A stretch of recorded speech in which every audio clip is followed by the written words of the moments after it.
Good morning or afternoon, everybody. Thank you for joining us today for new economy techniques to reduce risk and catalyze rural and small town development, redevelopment.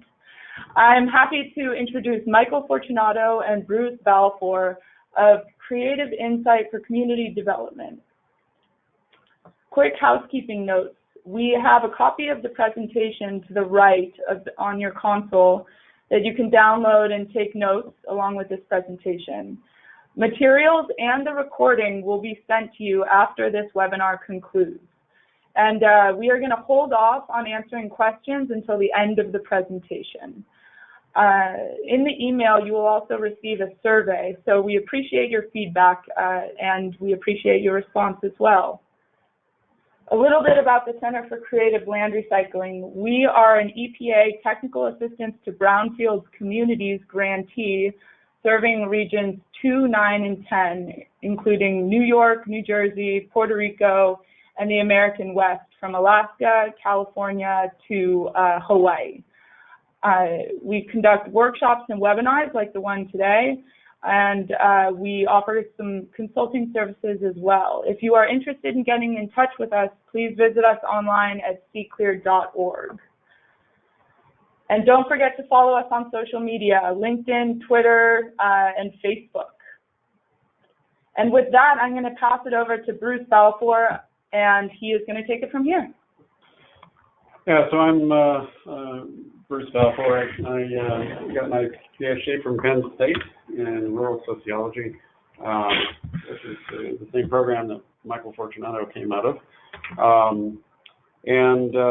We formed a consulting group in the last year that's really oriented towards applying state-of-the-art research methods and tools to real-world projects. We generally try and combine economic development approaches with community development. And so between the three of us, we actually have a pretty wide range of community programs that we get involved in and try to, whenever we can, solve multiple problems at the same time for individual communities. And since rural areas have mostly been overlooked in terms of funding from the federal government and even in state governments in many states, a lot of our emphasis is on helping rural and distressed communities, smaller towns, and so forth. Michael, you want to introduce yourself? Sure. Well, my name is Michael Fortunato, and I am also a founding partner and consultant at Creative Insight Community Development. And I have been studying rural areas pretty intensively for the past 12, 13 years or so. And it's I started this journey a long time ago when, I'm actually a city guy. Very interesting. I grew up in Pittsburgh, Pennsylvania. I lived in New York City for about 5 years and started my first business out in New York City. And while I was traveling around with that business, I ended up in all these small towns, rural places. Just fell in love with them. And the thing is, what's so interesting is that over this amount of time, I've really went back to study community economies in rural places, try to understand them very intimately and in a very multifaceted kind of a way, because I couldn't believe that more people didn't see the promise in going to a rural area. I said, these places are incredible. You can buy buildings so cheap and there's so much history there and the people are really nice. What's going on? Well, then you uncover all the reasons that it's not happening naturally, and there's a lot of them we're going to talk about today. But the whole reason that Bruce and I Bruce and I started this company because we really believed that it was time to sort of jump into the fray. Honestly, we're so excited about the opportunities that are in rural areas, and we're so excited about the opportunities that present themselves to rural communities in a time of rapid change. That we sometimes forget that rural places actually have a lot of exciting assets, but you have to treat projects there a little bit differently and understand the not just the nature of properties that are there, but also the social and institutional nature of these communities as well. It's very complex. So today, I'm going to give you a whole graduate course on rural areas in about 10 minutes. I know you can do it. You're all very smart. I know you can hang in there with us. And we're going to talk about some of the dynamics that make rural areas different. We'll talk a little bit about redevelopment and declining places. But then what we really want to get into quickly are these these pillars of partnership, new economy techniques, hybrid strategies, and self-sustenance. And we want to talk a little bit about our own experience in a project we've been working on lately down in Texas that puts a lot of these ideas together. So that's what we're going to do today. I think you'll notice that we've got a couple questions for you as well. We came to this webinar having absolutely no idea who would be attending.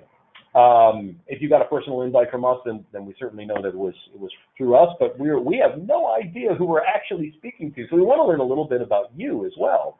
And wondering if there's going to be some questions that appear on the screen. We'd like to know a little bit about what sector you work for, how long have you been doing this kind of work, just in general to get somewhat of an idea of what floats your boat, what's interesting to you.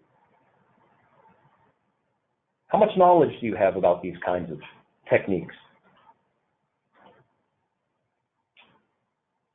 All right, I see we got a lot of folks from the government. We got a lot of nonprofit folks, about 20% from the private sector. That's good. That's great. 4% other. Oh yeah, the other people. I am intrigued. I usually list myself as other. That's great. All right, what's your background? Are you a developer, a supporter, or are you just kind of geek out on this stuff like we do?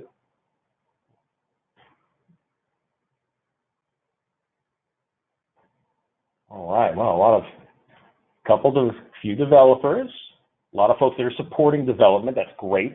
That's really good. We'll talk about some ways that you can help to support these initiatives a little bit more. And about a third of people just interested. Yeah, me too. We love this topic. All right. So how many of you live in an urban area, a small town, and a rural area? Oh, wow. The numbers are coming in. We've got a pretty big rural-urban split and a few, it's actually fairly neck and neck. Well, this is great. That's really good. I'm going to try to provide examples of, from all of these different places. And how many years have you worked in this field?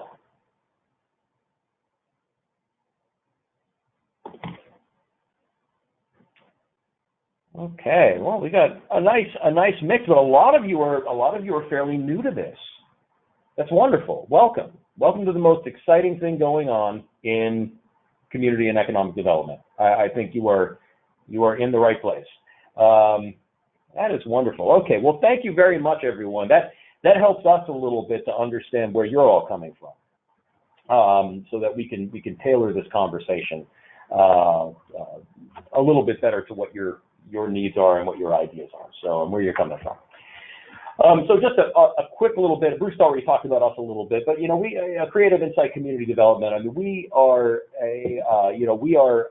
applied researchers that are interested in applied community and economic development research. We do planning and strategy for creative local projects. Would like to get more into project management, and we also are very interested in developing and are currently developing some educational programs and professional development for folks that are in this space of this webinar being one of those things. And we're so excited to share this information with you. So let's get started. Let's see here. I'm just there we go. Just to sort of let you know what the focus of this presentation is. We are not. This is not a theoretical presentation, and it's not just technical practice. And we're not going to be talking deeply about specific tools because we have a lot to cover today. It's going to be really good for you new folks that are just getting into this space. But we're right in between the two. We're trying to understand new applications of almost everything we're talking about today. There are rafts of research to back it up. But what's interesting to us is that oftentimes these topics are handled in complete isolation. They're not broadly applied. They're seen as special one-off kinds of projects. We think that a lot of the techniques we're going to talk about could become mainstream practice in terms of dealing with and working with brownfields. So it's really about getting the word out, sparking interest, and we're going to cover a lot of things again relatively quickly. So, but we're not up in the applied theory space. This is not theoretical. There's a lot of examples, and we're going to give you a few of them that are doing these things in isolation. We'd love to see them be combined. So let's start talking about economic decline, stagnation, and population loss. These are all very related concepts. And, we can take a look at a couple of different types of towns: fringe urban, former industrial cities and urban cores, small towns, and this is throughout the industrialized world. Small towns have many similarities, and of course, rural areas. What do all of these places have in common? Well, oftentimes, unless you're lucky enough to live in a growing city, and there's actually quite few of them, if you look by the numbers, there are not many metropolitan areas that are growing rapidly. Many places are declining. They're losing their economic base, they're losing their population and youth, they're losing, most importantly, elements of their civic society that used to bind the community together. These are the civic organizations where people could get together and talk and work through problems themselves. And now, increasingly, people are becoming more mobile, and those populations are becoming more isolated. Now, it's not all a downhill slide. My friend Ben Winchester from University of Minnesota Extension would say, no, there's so many upsides, and that's the thing. There is a lot of potential in every single one of these places, and we believe very strongly in that potential. And a lot of the potential comes from the fact that these places used to be viable. However, they're not going to sustain the same density or activity that they have sustained in the past. So it's not about necessarily technically converting properties in towns here. When we talk about redevelopment in these areas, we're talking about a fundamentally social and institutional process. But you didn't think you were getting a sociology lesson today, but it's true. It's a social, institutional, and community-based process. And a lot of these cities and towns are, by their very nature, sort of victims of the boom and bust cycle. What happens is that there will be the discovery of a resource or a co-location of some sort of a major industry, and this attracts a lot of skilled and unskilled labor. It doesn't have to be an actual. It's not like somebody discovered gold per se, but a lot of times there's a co-location of different firms that do a particular activity.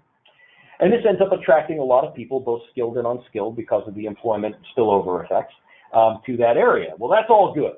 But then what happens when those industries become large, or if there's a macro change in the industry? The resource starts to deplete, or the core industry begins to mature or decline or to be disrupted by another industry. So, it's hard to think about the Silicon Valley as becoming a slum one day potentially, but it's possible. I mean, similar things, people said the same things about the steel industry. Me being from Pittsburgh, that's very important. And a lot of times labor moves overseas once specialized, and once the specialized nature of labor becomes more commonplace, and elements of the industry start to automate. This is what happens in mature industries. So the economic base begins to emigrate out, and the population follows or switches to another sector. Oftentimes it's the service sector. And interestingly, less diversified towns, especially smaller ones, are the ones that have the hardest time making the transition. They're particularly vulnerable to chain stores coming in and basically pulling out a lot of their multiplier effect. And they have high levels of youth out-migration, often paired with in-migration of those in poverty that are seeking low rents. The whole cycle amplifies over time. It creates sort of a vicious cycle that continues down the path of decline. It's a really sad story, but this is really, again, it's not just about the places themselves. This is not a geographic question. It's a social and institutional process. This isn't just about economics. What you can do if you go into these towns, and let's say you yourself are going into a rural place or into a smaller town, there are certain expectations that you should have. First of all, recognize that this isn't just about people losing their jobs, although that's absolutely critical. You'll notice people get really energized about talking about jobs first thing. But you can also expect the fragmentation of local institutions, groups that are really kind of holding on for dear life, that are trying to, say, hey, here's why we're still viable, and they're not necessarily talking to each other or collaborating. Particularly common in places that are dominated by one industry, especially company towns that the whole reason they exist is for one industry. Not as common in ag areas, believe it or not. And the reason is that a lot of ag areas have a history of pulling up by your bootstraps and working as a community to get through the tough times. Their boom and bust cycle happens every year. It's called a planting harvest, right? It can be good or it can be bad. It goes up and down. So they're used to that. Whereas a lot of manufacturing places are, this is the Taylor model of industrialization, right? So it's about creating stability, and sometimes amongst instability. This creates large economic and non-economic barriers to redevelopment. You have to understand that there are non-economic human barriers based in mentalities and the aspirations and the culture of people that make it difficult sometimes to just redevelop. So understanding this is critical to understanding the true nature of declining areas. Very much about, we're talking about social dynamics too. So when we talk about redevelopment in declining places, let's move on to, how can we help to bring these areas back? Well, the issue here is that in a lot of places that are in that cycle of decline, or they're in a period of stagnation within that cycle, oftentimes there's just not much economic momentum. The economy is on there's service-driven economies that are sort of on a slow decline. They're oftentimes, in case of rural places and small towns, they're far away from central economic drivers. You're very lucky if you're down the street from Boston's Route 128 and you're a small town in Massachusetts, but that's not the case for a lot of places. Sometimes you could be close to an economic driver, but you have an under-diversified town, which is an industrial city problem. I mean, this was actually, for a long time, this was the problem with cities like Lenox, Massachusetts, or Lawrence, Massachusetts, that had, there were under-diversified populations that, or economies that led to a lot of, once the primary industry left, everything kind of fell apart from there. And oftentimes, properties in these places are very small and they're underwater. This is a really big problem for a lot of brownfield affected communities because the properties are just, it's too small to make the investment. So what do? Well, there are things that we can do. The real culprit here is risk, right? It's not just the fact that the economy is down. It's that it's risky to take chances on doing economic activities. So it's hard to make a case for a development with such a high risk of project default. Sometimes in a lot of these places, the low land values act as a mitigating effect, but there's very few potential tenants that could take advantage of these properties. It's very hard to build back to the original density in some places when a large core industry has left. So the question we ask ourselves is, how can we gain more control over our economic destiny? And the idea is to start thinking about these projects in terms of their risk profile. What we try to do in these cases, and all of our strategies do this, we're trying to minimize exogenous risk, which is risk that comes from outside the community, external risk, those things the community does not control. We can't help if there's a tariff imposed on something in Washington. We can't control that. And we try to flip the risk profile to bring the risk within the control of the community, what we call endogenous risk. That's still risk, but it's the difference between a major market downturn that the stock market catalyzed versus something's wrong in a production process and we can walk over to our manufacturer down the street and understand what's going on and have a better idea of how to deal with it.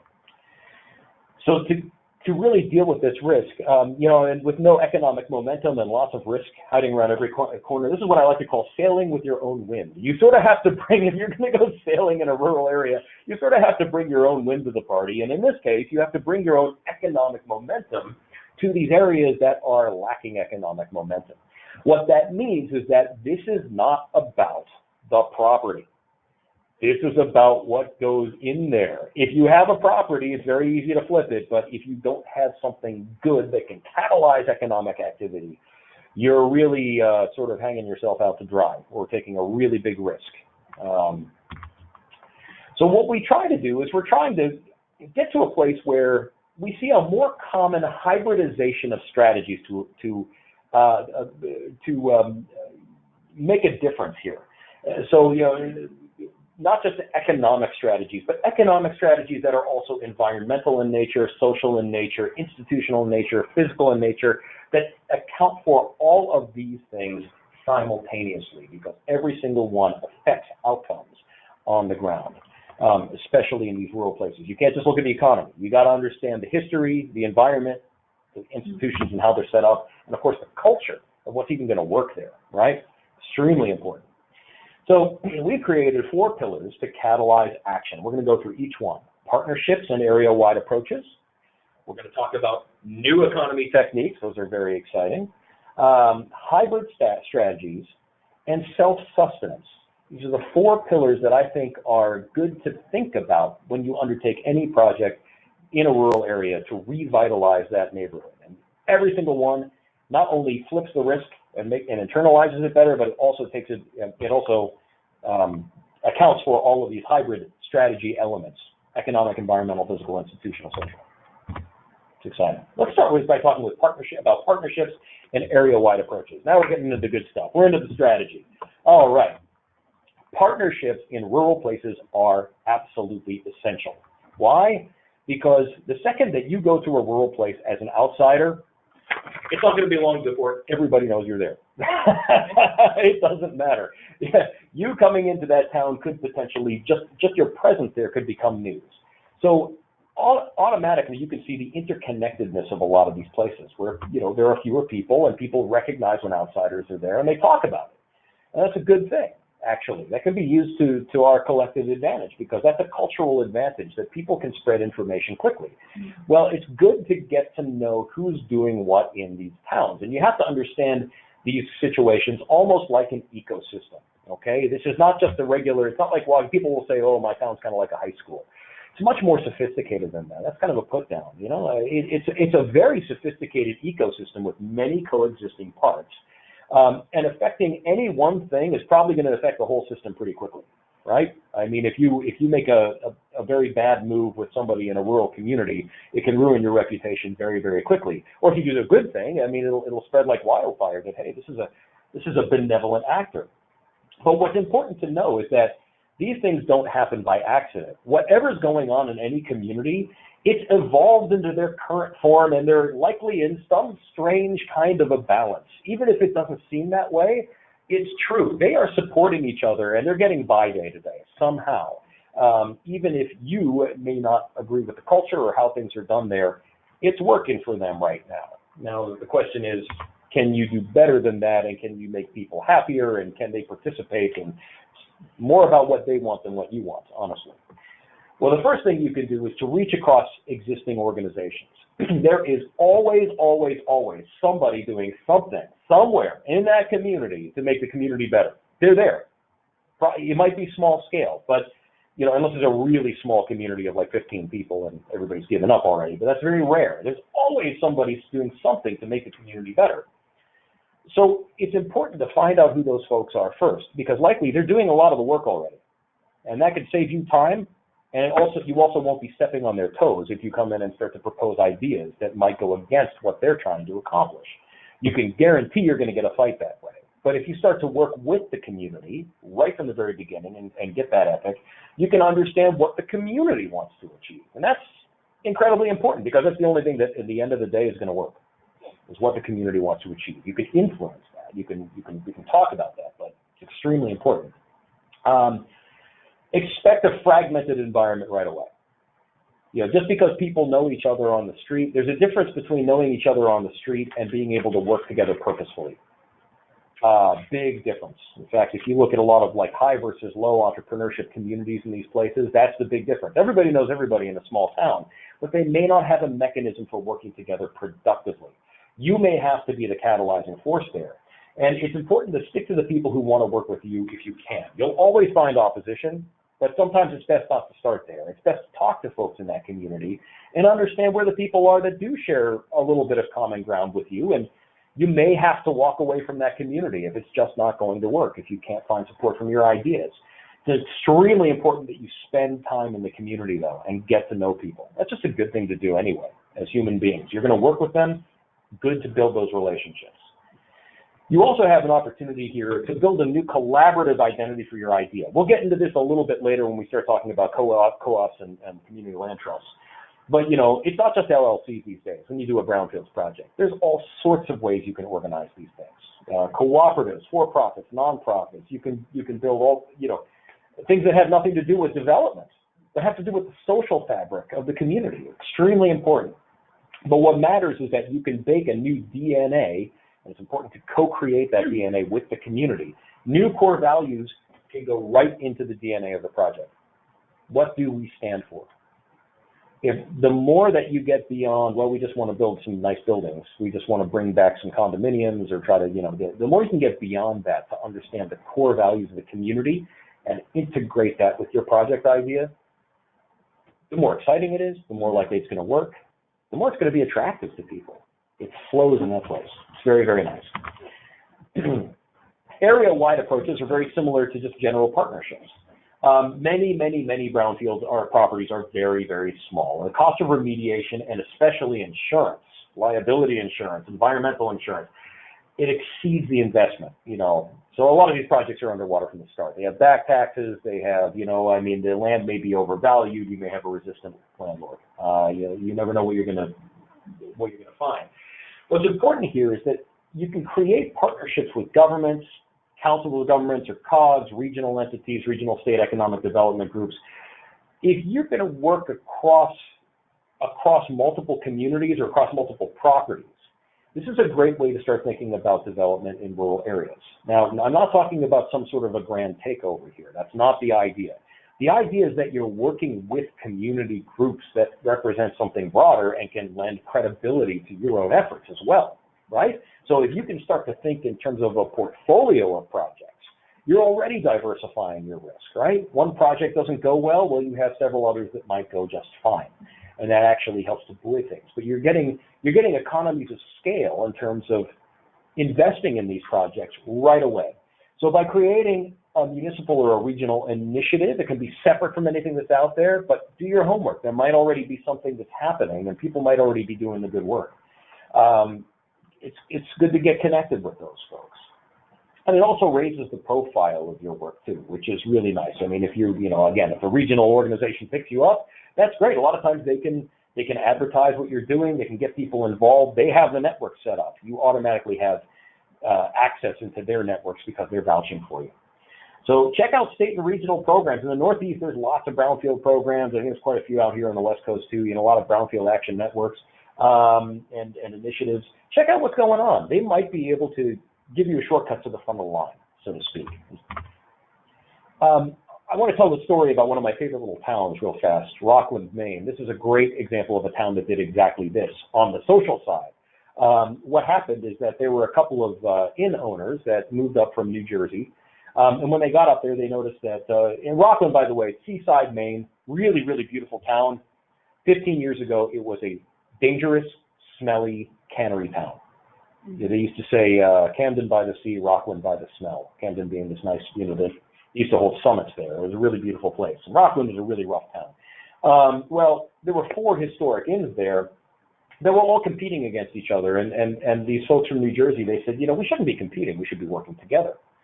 So they said, why don't we create a joint marketing venture and we'll actually call it the Historic Inns of Rockland. And we started to co-promote.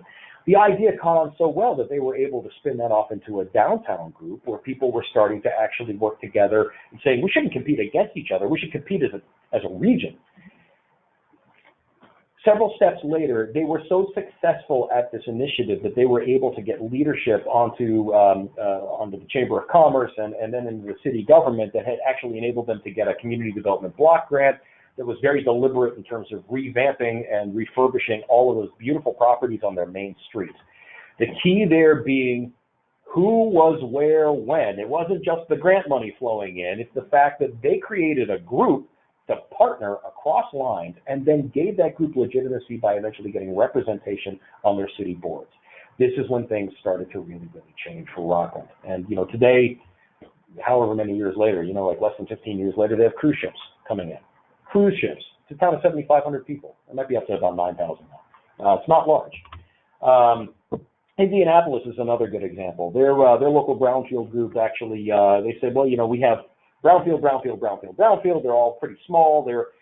Why don't we treat them as though they're one portfolio? And they appealed to the EPA that way and were able to get 20 important brownfield sites assessed, remediated, renovated, start taking action on it for a much, much lower cost than doing each one independently. So you start to see the scale occurring very quickly here. All right, let's get on to the really edgy part of the talk here. We're going to talk about new economy techniques. The guy you see there is E.F. Schumacher, or Fritz Schumacher, who was a major economic advisor in the UK. He's originally from Germany, and he wrote this book called Small is Beautiful. He's actually actually considered himself to be a Buddhist economist, and said, what would economics look like if it were done by Buddhists? And this was an essay that he wrote that actually ended up as a chapter in that book. And the answer is it would look quite different. It would have a lot of different characteristics, and these are just some of the new economy goals. This is not comprehensive. There's a lot of them. But they deal with things like boosting community wealth, social justice and equity, rebuilding community life, increasing local ownership, right? Doing things on a much smaller scale in general, because when things get very big, if they succeed big, they can fail big, and then we end up with a lot of brownfields, right? Let's try to regrow in a way that's sustainable and flexible over time, versus having large-scale government and corporate action. Harmonization with the environment, dignity and inclusivity. It's very bipartisan today because there's a lot of socially progressive and environmentally progressive issues in here, but there's also a lot of, hey, hands off our community. We can direct ourselves, local governance. Very important. So both, it's a real boundary spanning kind of a perspective. The way I kind of look at it, take a look at this list here. What does this tell us? Oh, these are the kinds of places where people want to live and work. Of course, we know that people want to live in healthy communities where people know one another, that are reasonably walkable if possible, and are at human scale. So it's exciting to see these goals come into play. Now the question is, how can we put them into action? Well, I'm going to give you a little bit of a top-down view here, very, very basic. Actually, I'm only going to cover 3 of them. I'm not going to talk about community-supported ag and industry today. Just gets too complex. But I will talk about cooperatives, the commons, and community land trusts very quickly as we move on. Cooperatives, you probably are all familiar with this. And I'm thinking about, if you're going to go do a project, what do we fill that project with? If we're going to build partnerships, what can we create here to actually make these projects be something more than just redevelopment? Well, cooperatives can be for-profit or non-profit businesses that are member-owned, and that's the important part. Instead of $1 like a corporation, one vote, it's not $1 one vote, it's one person one vote. So it democratizes to the point where it doesn't matter how much money you have within that company, you get an equal vote. That's what differentiates it from a corporation, where the more money you have, the more of a vote you have. So it also induces economies of scale because, again, you think about ag co-ops, for example. Buying farm equipment is very, very expensive these days. But if cooperatives work together, they can buy at volumes that bring the price down and make it more efficient, and they can share equipment more effectively. So historically, cooperatives have been used for buying, selling, service provision, and they've been very competitive at filling needs, market failures, if you will, to use the economic term. Lower profit markets. So, food is not a high profit industry these days, but it's extremely important, right? What will we do without a food system? So cooperatives make that possible, and for that same reason, it's perfect for distressed areas, places that have a lower profit margin, less economic activity. You can get something going cooperatively. Cooperatives are used, for example, housing cooperatives that encourage property ownership at market or below market rates. And this is all about, when you buy a house, you're not just buying a house, you're actually buying a share in a cooperative, and you're a member of that cooperative. So you have democratic power over the bylaws of how those properties are going to conduct themselves. And you get economies of scale that way in terms of taxation, maintenance. But this is a good way to stimulate collective ownership in the improvement of distressed properties. How do we get multiple people who wouldn't normally be part of couldn't be a homeowner? How do we keep them from being locked out and internalize those folks from the market? And then there's, of course, economic cooperatives. There's lots and lots of these. I won't go into. You're probably familiar with many of these anyway. But they can be used to stimulate entrepreneurship in ag-related markets. I mean, cooperatives are for everything from food and fiber and farming. They could be manufacturing cooperatives around specialty products, purchasing cooperatives for supplies for just about anything, and infrastructure cooperatives. I mean, people are using co-ops now. The old one were the old electricity co-ops. Now people are talking about broadband co-ops in places that don't have broadband. That's important for those of you doing rural development. Broadband makes this a lot easier. So think about broadband too. But hopefully the lights are going off where you can see where this is a powerful tool. Even banks. Oftentimes credit unions and cooperative style banking will lend to the communities where they are located because they serve the members. They have a bigger incentive than just a purely economic one. So it's helpful to community revitalization. You cannot believe the number of cooperatives there are and how many people work for them. There's more cooperative memberships than there are people in the United States. $653 billion in total revenues. This is big business. I mean, so we're not talking about some little, you might think of your mom and pop shop in the corner or a place where you get groceries as a cooperative member. This is big time business, and it can have a big time economic impact. I'm just going to skip ahead actually to commons. That's all right. So anyway, cooperatives they have a really, really important economic impact globally, not just in the United States. Let's talk about commons a little bit. Commons are effectively publicly owned land, any kind of publicly owned land. Think of anything, really.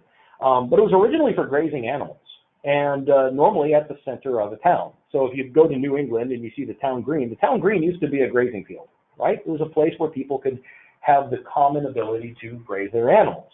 But then it evolved into something very different. It became a center of public life. But the point was, it's always historically controlled by the people that live around it. You know, commons they're not state directed, and they're certainly not exclusive. And the nice thing about commons is that all classes can participate. You don't have to have a lot of money to get into a commons. Although one thing that we do see is that they're oftentimes under the threat of enclosure. And that's the economic term. This is where we put a fence around the commons and start charging money to get in. And that could be a lot of different things. That could be waterways. That could be national parks. That could be a lot of different, a number of different commons uses. So we see the privatization of a lot of these places, or the threat of privatization, because they are economically valuable. They stimulate interaction, and that raises property values. So you can see them as desirable, like a park, or undesirable, like a bus waiting area.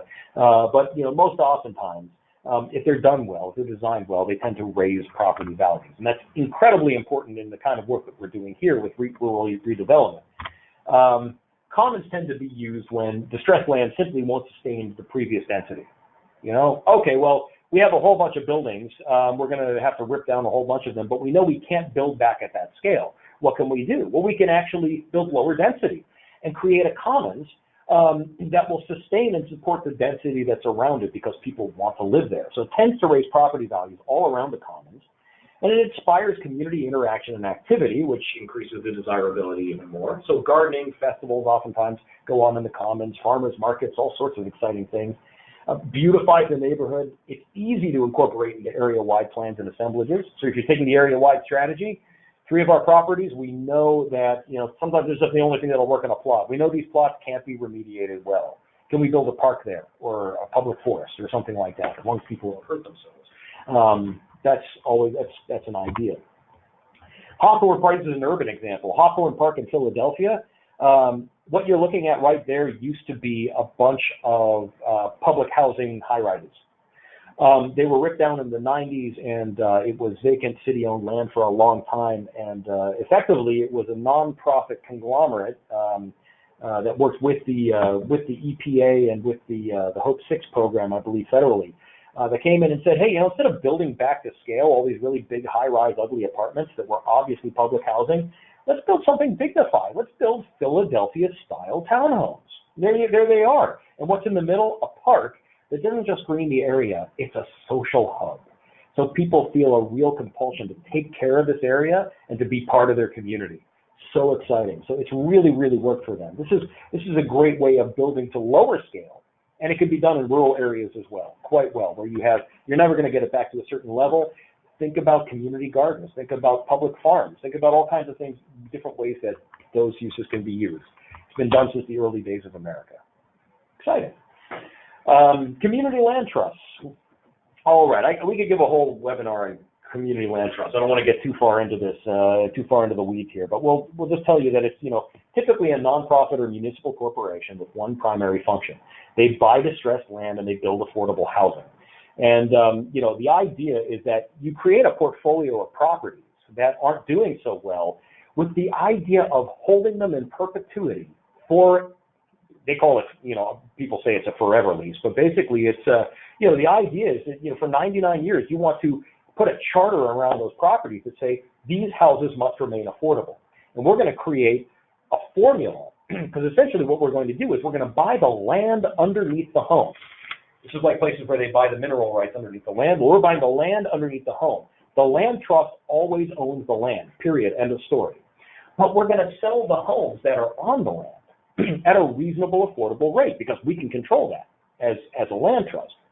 And so essentially you get a land lease when you move in. You're leasing the land, but you own the home, and you can get some increases in value of that home, but there are restrictions on what you can actually sell it for. There's usually a formula that keeps those prices low, so even if you move in or out of those communities, it's affordable housing in perpetuity. So we want to keep the homes affordable for a long period of time. And that's great because it doesn't just have to be for homes. It can be for businesses, incubators, all kinds of stuff. Anything you want to build in a community can be part of a community land trust.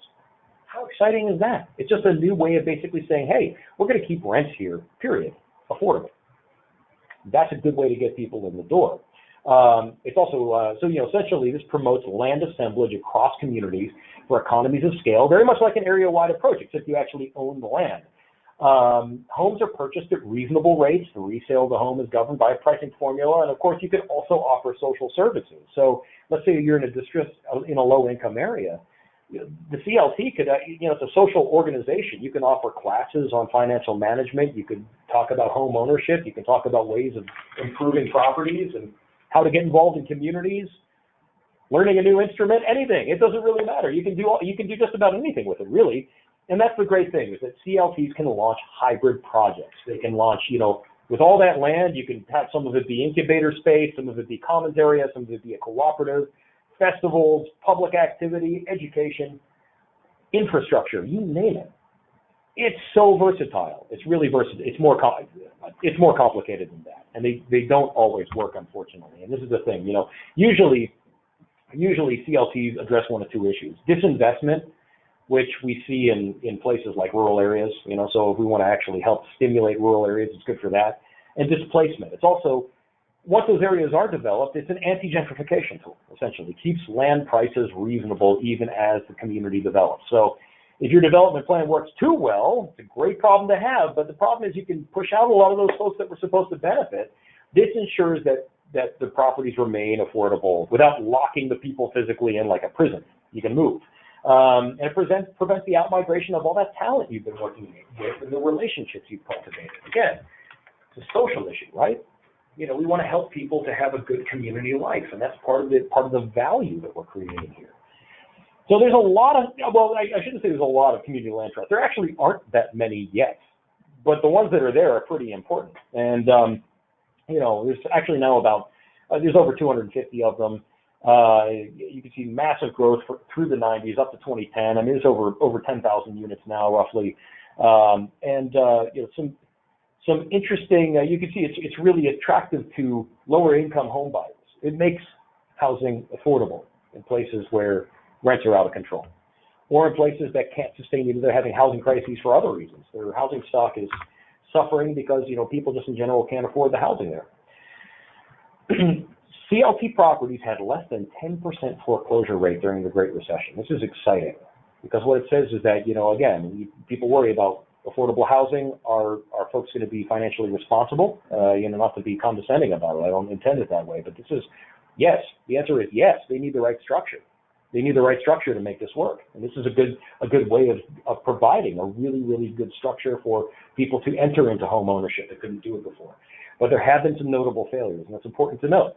The key is, if you start a CLT, learn, and work with experts. Work with lawyers, work with bankers, work with people that know the system, because if you do that, you're going to miss some of the pitfalls. Most of the failures are due to mismanagement over time. And simple things, right? One of the best examples of this is the Dudley Street neighbors in Boston. It's an urban example. I had the pleasure of going there a couple of years ago, and it's really an amazing place. But effectively, they were the first CLT to actually get eminent domain rights from the state. And the reason that they did that was not to kick people off their property. They said, we won't do that. That was the deal. That was the deal breaker. They said, we're only going to go after vacant land, and we want to be able to take this vacant land, because what was happening, all the properties were low-income slums, and they were literally being burned to the ground. in insurance fires in the 1970s, back when that was commonly done.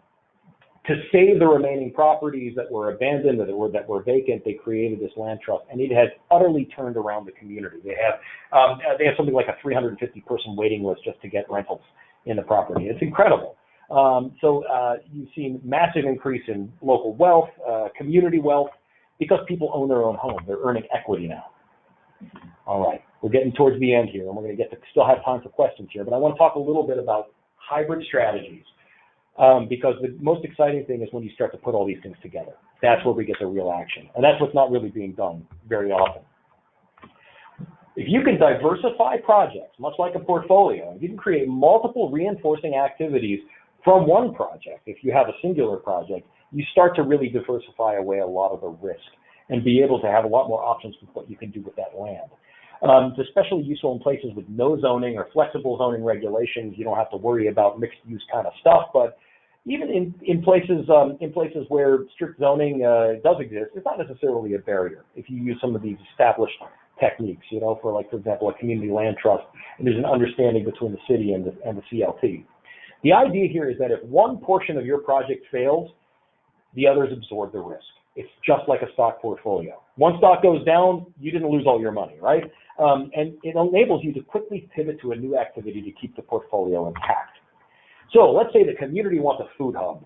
Oh, we love food hubs. Food hubs are great because, they enhance the local food shed, they get rid of food deserts, right? You're giving people an opportunity to buy local produce that couldn't have access to it before. But the thing is, even with this low failure rate, food hubs don't make a lot of money. They're not a super profitable kind of an activity, but they usually break even. I mean, they're not entirely risky either, but there is a non-zero possibility of failure. One bad crop early on in the co-op's existence can absolutely wipe out a food hub very early on. Well, we say, let's diversify. Let's not just create a food hub. Let's create, let's see what else we can do here. Well, the original concept was a food hub. Can we add a value-added concept like a commercial kitchen that relates to the original concept? We get food out of the food hub, take it to the commercial kitchen. People start to rent out the commercial kitchen. They create private labels. They start to make a higher profit margin than the food hub does. And it's sustained, and essentially that incubator can help to sustain the food hub. And let's say you need affordable housing. Well, this might be a community need that can be housed in adjacent brownfield space under local land use codes. Oh, well, we're building all this other stuff. Well, can we build a couple of housing units too? Let's find a way to get that into the project as well. So essentially, these are all linked, and you can pivot really quickly. Let's say affordable housing didn't end up working. Well, you can pivot and say, well, after affordable housing was deemed infeasible, we found we can create an ag import-export co-op. Oh, that's kind of related to everything else, and maybe that's going to work a little bit better than the affordable housing was. So you can take the one weak leg of the stool and replace it with something else that's stronger. If any one idea fails, the other ones pick up the slack. A great example of this is the Viroqua EVA. I have nothing but good things to say about these folks. They essentially took over a brownfield factory in their community. They wanted to create a food hub, but they said, well, we want to keep businesses here that utilize the food hub. So they created an entrepreneurial accelerator around their food hub, and you wouldn't believe how fast their space is filling up. I mean, this big old factory, and it is just filling up with new food-based businesses that are sourcing everything through the food hub that's there, even though that's what the community really wanted. They got a higher profile, higher profit activity that is helping to buoy the whole system. How exciting. So they are real pioneers, and again, can't say enough about the EVA. They're terrific. Self-sustenance, I'm going to go through this relatively quickly. It's just the idea that when you start a program or start a project, we really believe that you shouldn't be looking to grants to get it done. Or if you do, it should be a temporary strategy. When you're putting together these hybrid strategies, you notice we're talking a lot about risk and profit. The idea is to utilize high-margin hybrid uses to support those that the community still needs, but are lower margin uses. So for example, let's say you're going to do a building, use the premium housing up at the very top of the building to create the penthouses that can help to subsidize the affordable housing on the floors below, or create a mixed use, or use businesses from the ground floor to be able to subsidize affordable housing above. Grant funding simply will not last forever. We have to be honest about this. It also, and that's the important thing, It's exogenous, right? It induces vulnerabilities into the community ecosystem that are external. We don't control them. So we want to get rid of it and try to keep things as internal as possible.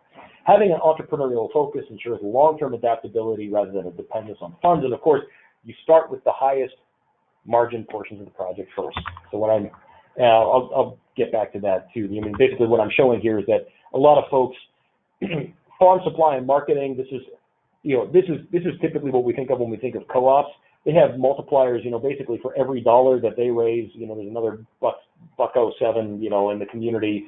Incomes go up a bit, but look at the economic impact for arts and crafts, much higher multipliers there. Maybe we need to start with these kinds of childcare, much higher multipliers there. Maybe if we want to have an economic impact, we start there and then move to food. That's something to just consider. It's not always true, but it's something to consider. So that's an example. So here's 3 examples. We need that food hub. We need that affordable housing. The community wants the food hub. Community needs affordable housing. Oh, but commercial kitchens are really hot right now. Well, let's start out with if we do a little bit of a study, we can see that slight loss in the affordable housing, but food hubs are relatively break even, and you can make a lot of money with a private label kitchen. Let's start there. And that's the sequence. We're going to use the profit to support, from the kitchen to support the food hub, which can then support the affordable housing. It's not going to work the other way. Sink all your money in the affordable housing, you're going to have to rely on grants. Start with a commercial kitchen, you got profits. You don't have to worry about grants as much. Reduces your likelihood. It's exciting. Go look at the launch sequence like that. And a great example of this is Thorne's Marketplace in Northampton, Massachusetts. Beautiful little place. And essentially, they wanted to launch an art space. They wanted to have dancers, artists. They knew that wasn't going to make money.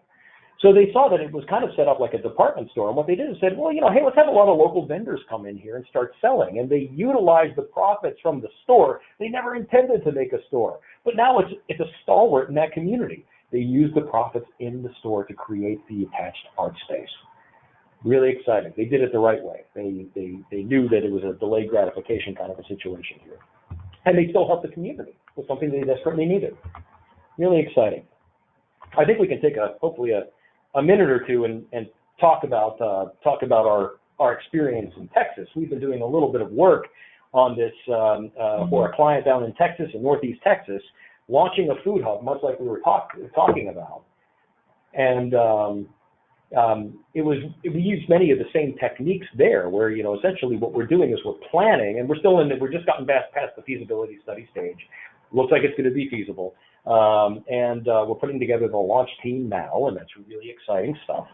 But the whole idea is that this is eventually going to occupy some sort of a brownfield building in one of the many towns that have a lot of brownfield buildings down there. And this is an agricultural region that didn't have good access to their local agriculture. Well, we're starting out, again, with commercial kitchens. Right. We were presented with the issue that it was an entire region in Northeast Texas. How many counties was that? 9 in Texas and 1 in Arkansas. Yeah. And so when they approached us, the problem was that they figured they wanted an agricultural co-op. The small farmers in the area need some kind of an advantage, and this is what they figured would be the way to do it. But we did a feasibility study for them first, and the kind of numbers you come up with are that a co-op food hub kind of arrangement, and food hub being a more recent structure for ag co-op, is that they might have a margin of about 14%. If you do other things to diversify that revenue, you can have a common facility or some adjacent facilities. So your intent is to develop the co-op, help the farmers, and there are things you can do along the way at a smaller scale, but the best you can still hope for is about a 14% margin. If you add something like a commercial kitchen, which is what we were looking at there, that would fit in well into the region, and there are basically no competitors for that in the region, with private label, you can get up to maybe a 78% margin. And private label means that you set up a commercial kitchen, perhaps originally as a shared kitchen. Farmers get access to it to create value-added products out of things like tomatoes that are left over. You can make tomato sauce and get it canned. The kitchen can have recipes that they'll use local produce for to develop product. And as you start scaling that up and you've got more bulk processing capacity, you can go to a contract facility to do large-scale processing for people, package it, and sell it, and private label being the end point where you're at the highest margin. Of course, we talk about ag co-ops. You think of places that you think of as big businesses that are actually ag co-ops, like Ocean Spray and Sunkist and names like that. But our issue in Texas was still trying to get the farmers' needs addressed, as well as helping the communities in the region. So we had an approach where we wanted to centralize a facility in the region with transportation routes in and out. It's about an hour and a half away from Dallas, so that's the biggest city in the region. But the hub itself is about an hour and a half away from there. And then the other piece of that facility was the incubator. So the idea was to help food businesses get started, treat them as entrepreneurs, train them in business skills, and thinking more in commercial terms, things that will sell better and that can be packaged all together. So the approach that they ended up with was that you've got this combined commercial kitchen, food hub, and business incubator, and it's all funded through the same mechanisms. And because there are still programs you can get access to get things started, when you have that kind of arrangement, you might think in terms of some workforce development funding that's available regionally or locally. Or you might have other kinds of funding that are just made to support other kinds of entrepreneurial ecosystem projects. So that can help get it going just because it's diversified. And then it helps lower the risk over the long term and helps make it all profitable, and then you get everything built. Mm-hmm. Absolutely. So the idea here, just to bring everything back out again to what we'll conclude with here, is that working in rural areas is you're dealing with economies that have seen an awful lot of turbulence in many cases.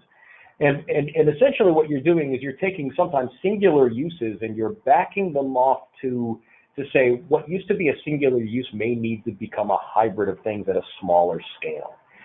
I want to stress that so much, I'll say it again.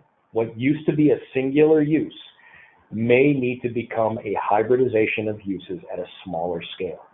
So essentially what you're doing is you're recreating a microcosm of the bigger community that used to be there in a smaller space and working with the people that are there. And I also can't stress enough the fact that this typically, to work well, has to occur from the ground up. It's got to start small. It's got to start with the community. If you're constantly working against the community or think you're going to go in and do it for the community, or that your ideas are the ones that count, you will be proven wrong every single time. I mean, we're not saying that to be, ominous. We're saying that because that's how communities work. I mean, we're in this work because we want to make people's lives better. We want to make community life better in a number of places. Well, the way to do that is to start by listening.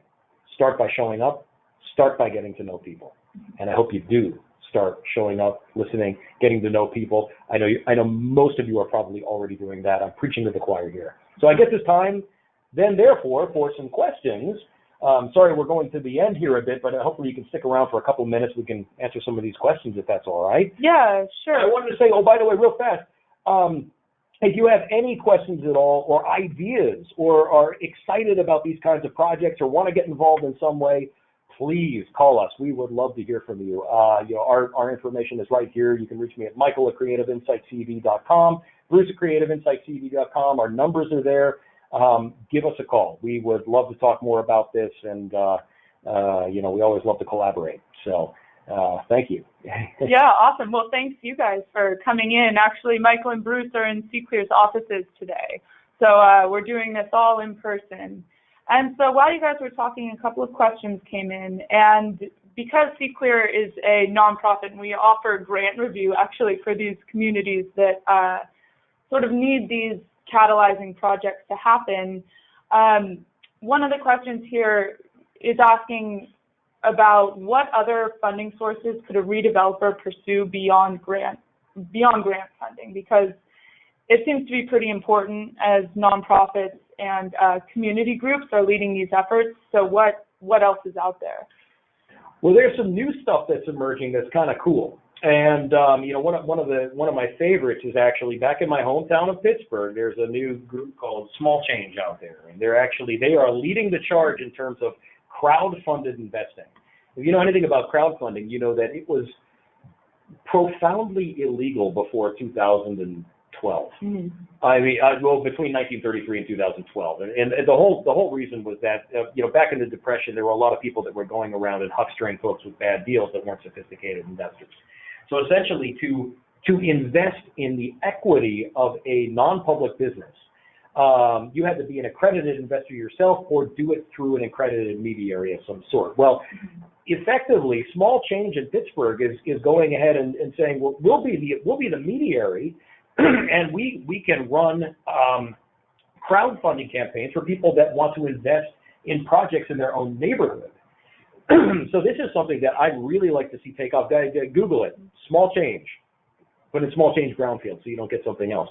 But they are changing the way that I think small scale financing is done. And so besides grants, that's one way of doing it. I mean, there's the good old private investment route. I mean, there's actually going out and seeking socially conscious investors and doing it as a partnership or as an initiative as opposed to an individual developer. I mean, I think a lot of times if you can work with a lot of regional development entities and approach their contacts, they know who the investment people are. And it's different from going to individual investors with a project. You can actually start to work through the networks of people that are actually tuned into the kind of folks that want to invest in programs like this. And in some of the examples we just gave, part of it too is that you may need a little bit of external funding to get going, and grants are certainly helpful. But you don't want to depend on that. It's too high risk a strategy. And these are, you might have a membership-oriented program. Co-ops, members pay to be members. Incubator strategies, if people are in the building, they're typically paying for space.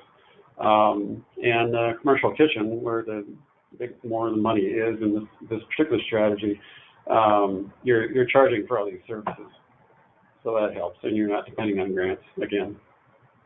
So we have a question about the tenants for the co-op housing. Are they usually from in town or out of town? What do those residents look like? Are they provided for the community, or can anyone apply? Oh, it is ultra idiosyncratic all the way down to every single co-op is positively 100% different. I mean, it just depends. Now, let's have a hypothetical situation. That might be the way to actually talk about this, is to say, let's say you were doing that kind of hybrid strategy where you had a housing co-op and you had really nice apartments upstairs that were going to subsidize the ones that were more affordable apartments, below, or maybe put the nice ones up top. That would be nice. It's a good thing to do. But, you have nice apartments and apartments that are more in the affordable range. A lot of times the obvious target market for those nice apartments are not necessarily the local population, or that market would be popping already, right? I mean, it would be happening. So a lot of times there is a need to attract people from the outside. And again, I think this is where we always stress partnerships. This is where it's really great to get together with, for example, your Chamber of Commerce or a local economic development agency and say, what marketing tools do we have to let people know that these kinds of opportunities are here? And then if you're part of a co-op, you also feel like you're really part of something. You're part of a community that's going to support each other, which is really great. So we'd like to see, again, it's an ethical thing. And by ethical, I don't mean ethical versus unethical. I mean it is one's ethic to want to do something like that. It's not going to be for everybody, but that is one way to, I would work with the people that are already doing the promotion in those communities to get the word out. So another question is, what marketing strategies work best to get community members and potential investors excited about new development in brownfield areas? Oh, I don't really have a good answer to that question, but that's one I'd be happy to look into, because I'm very interested. Yeah, that's a marketing question about, gosh. Although a lot of it is really oriented towards community engagement and getting in early on and figuring out what the community is actually like. So with more of these types of community engagement strategies, you want to go in early and find out what the values are locally, what their priorities are. and then try and align what you're doing or wanting to do with what they want to do locally to make it easier to do. But it varies a lot in terms of the kind of marketing you would have to do to get those people. But if you're in a small community, it's not that hard to get to them. There are central places that they go. Yeah. There are common information places they go to, like the local newspaper. They may have a Facebook page. They may not have a website, but they may have a Facebook page. So those kinds of things is usually what we do.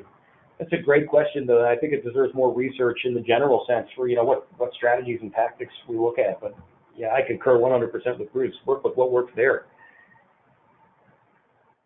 And so there's another question that's come in about a town with significant lack of childcare in the region, and funding usually is fruitless because it's not profitable. So this community in western Minnesota is looking at some other options and wondering if you guys have any hybrid system ideas to address the child care shortage.